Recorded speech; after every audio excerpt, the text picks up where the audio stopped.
আমি যদিহেতু নতুন পুনৰবাৰ কৈছোঁ যদিহেতু কিবা নতুন ধৰণৰ মিত্ৰতা হ'লহেঁতেন বোলে তাত বহু 5টা জনগোষ্ঠীয় সংগঠন আহিছে তাত অৰাজনৈতিক সংগঠনবিলাক একেলগ হৈ গৈছে তেতিয়া হয়তো ৰাজনৈতিকভাৱে আমি কথাষাৰ চিন্তা কৰাৰ বা পৰ্যবেক্ষণ কৰাৰ এটা দায়িত্ব আছিল কিন্তু এই যিটো তেওঁলোকৰ এলায়েন্স বুলি যিটো কৈ থকা হৈছে বা আমিও সংবাদ মাধ্যমত দেখি আছোঁ যে কি অখিল গগৈ লুৰিণ গগৈ গৌৰৱ গগৈ অজিত ভূঞা তাৰপিছত মনোৰঞ্জন তালুকদাৰ এই মিলন বা এই এলায়েন্সকে নতুন নেকি বিগত 11, 12, 15 বছৰ ধৰি তেওঁলোক লিলি হোটেলত বহি আছে যিহেতু এইখিনি বাৰে বাৰে একেখিনি মানুহে একে সন্মুখ একেখিনি কথা নিজে কেনেকৈ নিৰ্বাচন জিকে তাৰ এটা সপোন লৈ তেওঁলোকে লিলি হোটেলতো এতিয়ালৈকে 100বাৰ মিটিং কৰিছে গতিকে ইয়াত কোনো নতুনত্ব নাই আৰু তাৰ উপৰিও এখেতসকলক অসমবাসী ৰাইজে সদায়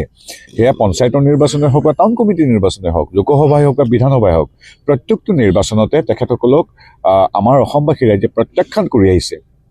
আৰু প্ৰত্যাখ্যান কৰিছে গতিকে নতুনত্বটো নাই নতুন কিবা এটা হ'লহেঁতেন বোলে নতুন আৰু 5টা সংগঠন নতুন 5টা দল তেখেতসকলৰ লগত লগ লাগিছে তেতিয়া কথাটো আমি ৰাজনৈতিকভাৱে নতুনকৈ কিবা এটা কোৱাৰ অৱকাশ থাকিলহেঁতেন কিন্তু এইটোতো এভৰি টাইম দে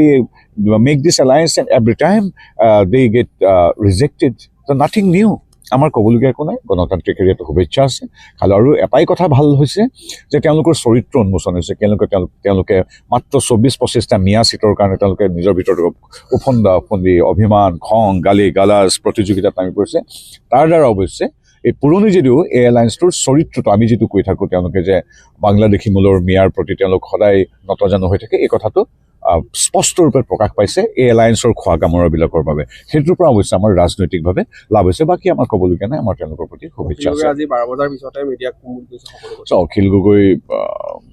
বিষয়ে মোৰ আচলতে ক'বলৈ বৰ দিগদাৰ কাৰণ মই খুব বিনম্ৰতাৰে ৰাজনৈতিক কথা এটা দিম তেওঁৰ তাৰপিছত অশ্লীল অসভ্য কথাৰে তাক প্ৰত্যুত্তৰ দিব তাতে আকৌ তেওঁৰ সমৰ্থক 2-এজনে ভাল পাব গতিকে কিছুমান কথা ক'বই লাগিব বুলি প্ৰত্যুত্তৰ দিবই লাগিব বুলি কোৱাটো অনুচিত তেওঁৰ প্ৰতি আমাৰ শুভেচ্ছা আছে